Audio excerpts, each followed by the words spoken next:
بچ پائیں گے.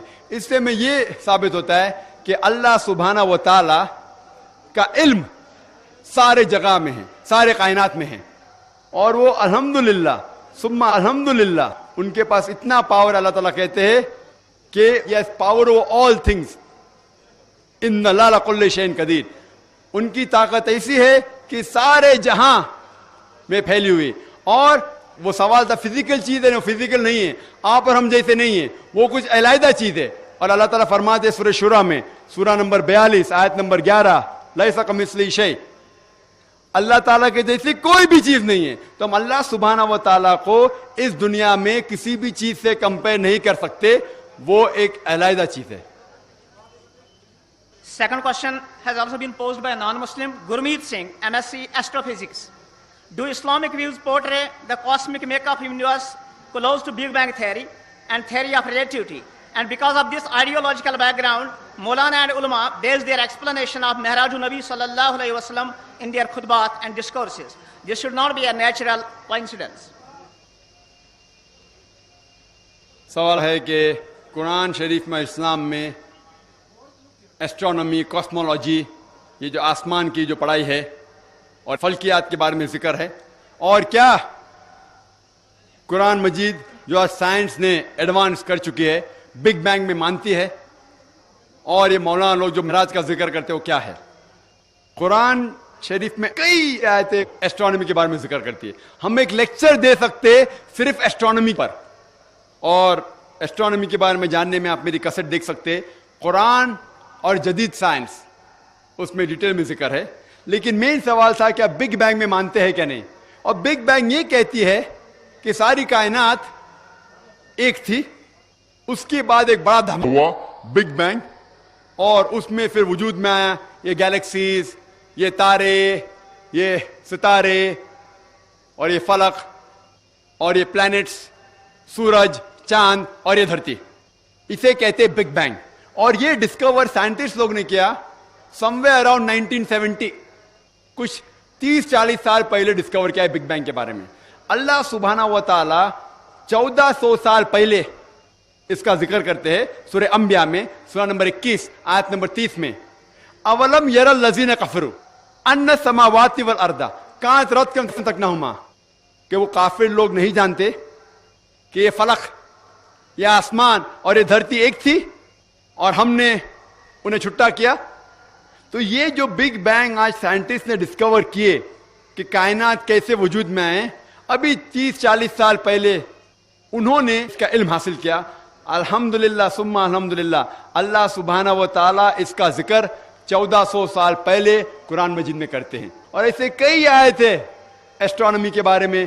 ہم پہلے یہ نہیں جانتے تھے کہ دنیا گول ہے, پہلے ہم سمجھتے دنیا چپٹی ہے. ابھی ہمیں پتا چلا 300-400 سال پہلے کہ دنیا گول ہے. اللہ تعالیٰ فرماتے سورہ نازیات میں, سورہ نمبر 79 آیت نمبر 30 میں, وَالْأَرْضَ بَعْدَ ذَلِكَ دَحَاهَا, اور اس کے بعد ہم نے دنیا بیدے کے شکل میں بنائی. دہا کے ایک معنی ہے کہ پھیلی ہوئی اور دنیا پھیلی ہوئی ہے, اور دوسرے معنی ہے کہ بیدے کی شکل.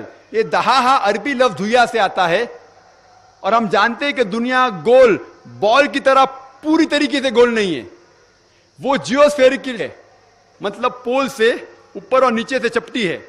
انگلش میں کہتے ہیں جیوسفیریکل. اور جب آپ دیکھیں گے انڈا, اور یہ دھویا جو لفظ ہے وہ عام انڈا نہیں ہے, خصوصاً آسٹرچ کا ایگ ہے, شتل مرغ آسٹرچ اس کا انڈا. اور اگر شتل مرغ کا انڈا دیکھیں گے آپ, وہ بالکل دنیا کی طرح ہے, گول لیکن اوپر اور نیچے سے چپٹا. تو اللہ سبحانہ و تعالیٰ اس دنیا کا شیپ 1400 سال پہلے کہتے ہیں, جو ہم ابھی 200-300 سال پہلے جانتے. پہلے ہم سمجھتے تھے چاند کی روشنی خود کی ہے, ابھی کچھ چند عرصے پہلے 100 سال 200 سال 300 سال پہلے پتا چلا کہ چاند کی روشنی خود کی نہیں. اللہ تعالیٰ فرماتے سورہ فرقان میں, سورہ نمبر 25 آیت نمبر 61, کہ سورج کی روشنی جو ہے وہ خود کی ہے, یہ چاند کی روشنی ہے وہ خود کی نہیں ہے, وہ بوروڈ ہے, کسی سے لی گئی ہے. اور آج ہم جانتے ہیں یہ چاندنی جو ہے وہ سورج کی روشنی چاند پہ گر کے آتی ہے, چاند کی خود کی روشنی نہیں ہے. تو اس طریقے سے کئی آیتیں قرآن مجید میں جو فلک اور آسمان اور ایسٹرونومی کے بارے میں ذکر کرتی ہے. آپ میری کیسٹ سن سکتے ہیں قرآن ماڈرن سائنس. ان کا اگلا سوال تھا کہ یہ معراج کیا ہے. معراج کا ذکر ہے سورہ اسراء میں سورہ نمبر 17 آیت نمبر 1 میں کہ ہم نے محمد صلی اللہ علیہ وسلم کو مسجد حرم سے مسجد اقصی لے گئے. اور یہ معراج کا ذکر ہے کہ کس طریقے سے وہ آسمان پہ جاتے. یہ ایک معجزہ ہے. سائنس اتنی ترقی نہیں کر چکی ہے کہ سب کچھ کہہ سکتی ہے. یہ ایک معجزہ ہے جو قرآن شریف میں ذکر ہے سورہ اسراء میں سورہ نمبر 17 آیت نمبر 1. یہ ایک معجزہ ہے کہ الحمدللہ محمد صلی اللہ علیہ وسلم نے معراج کیا. سائنس ہر چیز کے بارے میں علم نہیں رکھتی. سائنس کو یہ بھی نہیں علم ہے کہ جنت ہے جہنم ہے. سائنس کو یہ بھی نہیں علم ہے کہ جن ہے یا فرشتے. لیکن سائنس یہ بھی نہیں کہہ سکتی کہ جن نہیں ہے, فرشتے نہیں ہیں, جنت نہیں ہے, جہنم نہیں ہے. تو میں کہتا ہوں جو بھی کچھ قرآن مجید میں لکھا ہوا ہے 80% سائنس نے اسے تحقیق کر کے کہہ دیا 100% صحیح ہے. 80% جو قرآن شریف میں سائنس کے بارے میں ذکر ہے اسے سائنٹسٹ کہتے ہیں کہ 100% صحیح ہے. 20% ایمبیگوس ہے, ہمیں نہیں پتا, صحیح بھی ہو سکتا ہے غلط بھی ہو سکتا ہے. سائنس اتنی ایڈوانس اتنے اونچائی پہ نہیں پہنچی کہ باقی چیز کے بارے میں کہہ سکتی. تو میں کہتا ہوں کہ اگر 80% پتا ہے کہ 100% صحیح ہے اور 20% ہمیں پتا نہیں, تو میرا علم کہتا ہے کہ یہ 20% بھی انشاءاللہ صحیح ہوگا. تو یہ معراج بھی اسی 20% میں آتا ہے. انشاءاللہ 50 سال بعد, 100 سال بعد, 200 سال بعد سائنس اور ترقی کریں گی اور یہ بھی قبول کریں گی کہ معراج ہوا, یہ بھی قبول کریں گے جن ہے, فرشتے ہے, جہنم ہے, دوزخ ہے. Third question is, we know through Quran and Ahadith that the sacred books of the religions other than Islam have been distorted or changed. But as the non-Muslims do not believe in Quran and Ahadith, how can we convince and motivate them that your sacred books have been distorted or changed? Is there any evidence of change in their sacred books? We know through Quran and Hadith that the sacred books of the religions other than Islam have been distorted or changed. But as the non-Muslims do not believe in the Quran and Hadith, how can we convince and motivate them that your sacred books have been distorted or changed? Is there any evidence of change in the sacred books? What is the easy way to invite them and convince them? With thanks. یہ ایک بہت اچھا سوال ہے کہ ہم جانتے ہیں کہ قرآن شریف میں ذکر ہے کہ قرآن کے علاوہ اور بھی اللہ تعالیٰ نے کتابیں نازل کی. ہمیں یقین ہے قرآن اور حدیث پہ, غیر مسلمان کو یقین ہے. کس طریقے سے ہم انہیں بتا سکتے کہ ہماری کتاب صحیح ہے ان کی غلط ہے؟ ہر دور میں, ہر زمانے میں کچھ چیز ثابت کرنے کے لیے ایک دور ہوتا ہے. مثال کے طور پہ پہلے دور تھا معجزہ کا, معجزہ, اور الحمدللہ قرآن ثابت کر چکا ہے کہ اللہ کی کتاب ہے, کیونکہ سارے جہاں میں سب سے بہترین معجزہ ہے قرآن شریف. اس کے بعد دور آیا لٹریچر اینڈ پوئٹری کا, اردو میں کیا کہتے ہیں, لٹریچر اینڈ پوئٹری, شعر شاعری کا دور. اس ٹائم اونچائی پہ تھے جب قرآن نازل ہوا. اس ٹائم عرب سب سے اونچائی پہ تھے عربی زبان میں, زبان کا دور تھا شعر اور شاعری کا. الحمدللہ ثم الحمدللہ مسلمان اور غیر مسلمان دونوں جو بھی عربی جانتے وہ تسلیم کرتے کہ قرآن مجید سارے دنیا میں سب سے بہترین کتاب ہے عربی زبان میں. لیکن آج شعر شاعری کا دور نہیں. اگر میں کہوں گا شعر شاعری کے زبان میں کہ دنیا چپٹی ہے, کیا آپ مان لیں گے؟ نہیں مانیں گے, کیونکہ آج شعر شاعری کا دور نہیں, آج دور ہے سائنس اور ٹیکنالوجی کا. تو اگر ہم یہ سائنس اور ٹیکنالوجی کمپیئر کریں گے قرآن اور باقی مذہب کی کتابوں سے, تو پتا چلے گا کون سی کتاب حق ہے اور کون سی باطل ہے. اللہ تعالیٰ فرماتے سورہ رعد میں سورہ نمبر 13 آیت نمبر 38 میں, اجلن کتاب میں ہر دور میں اللہ تعالیٰ نے ایک کتاب نازل کی, ہر دور میں ایک کتاب نازل کی.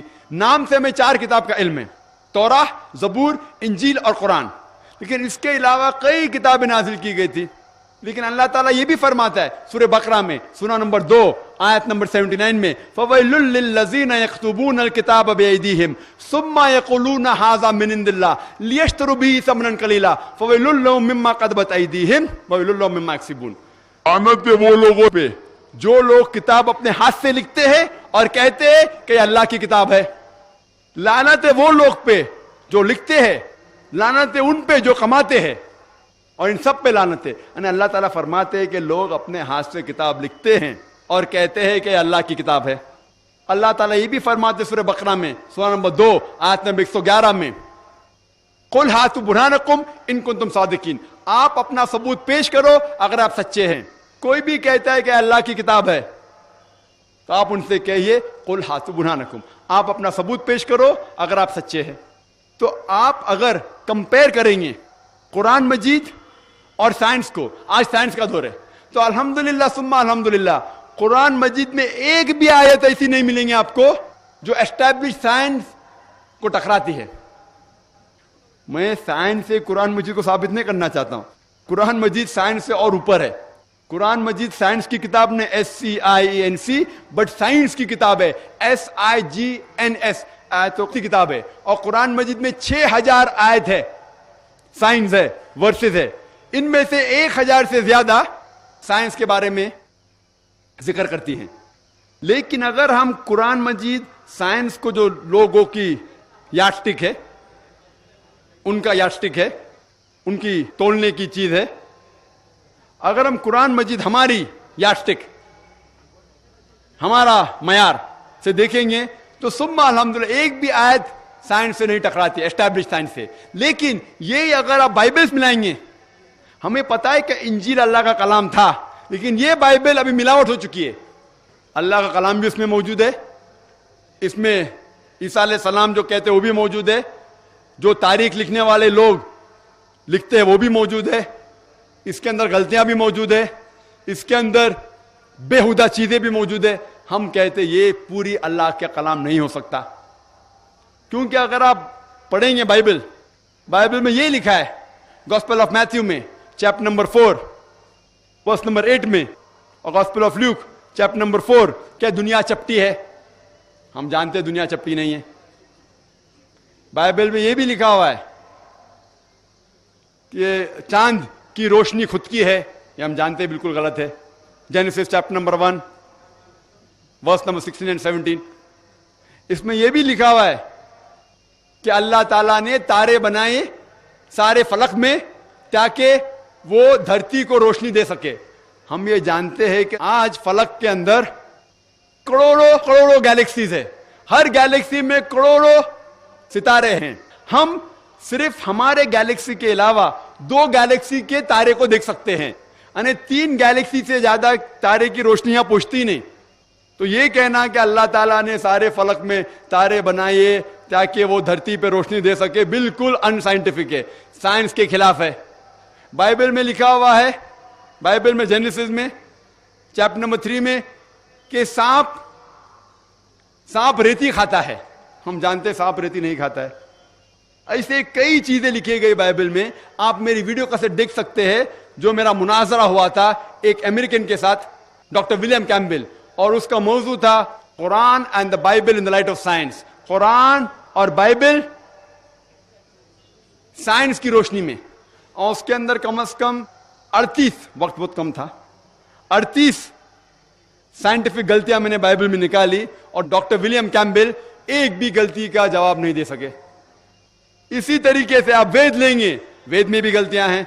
آپ یجروید پڑھیں گے، ہندو کی کتاب، اس میں لکھا ہے دنیا چپٹی ہے۔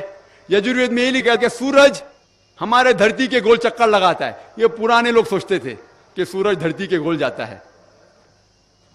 تو اس طریقے سے اگر ہم سائنس کا مطالعہ کریں گے باقی کتابوں سے، صرف ایک ہی کتاب جو سفل ہوں گی، اور سائنس کے اونچے ہے، قرآن مجید سائنس سے کافی اونچی ہے۔ تو اس سے ہم یہ ثابت کر سکتے ہیں کہ الحمدللہ قرآن شریف ایک صحیح کتاب ہے، اور باقی مذہبوں کی کتاب کے اندر ملاوٹ ہے۔ The next question is, what is the attitude of Islam towards Darwin's theory of evolution? Shall Muslims accept it or not? سوال ہے کہ قرآن اور اسلام کا کیا کہنا ہے ڈاروینس تھیوری کے بارے میں۔ اور ڈاروینس تھیوری ہم جانتے ہیں کہ ڈاروینس تھیوری میں لکھا ہوا ہے کہ ہم انسان بندروں سے آئے، اور قرآن شریف میں تو یہ لکھا نہیں۔ قرآن شریف میں لکھا ہوا ہے کہ ہم آدم اور حوا سے پیدا ہوئے۔ آپ کوئی بھی کتاب پڑھیں گے سب میں لکھا ہوا ہے تھیوری آف ایولیوشن، کوئی بھی کتاب میں یہ نہیں لکھا فیکٹ آف ایولیوشن، مطلب یہ تھیوری ہے، یہ ان کی تھیری ہے، حقیقت نہیں ہے. اگر آپ چارلز ڈارون کی کتاب پڑھیں گے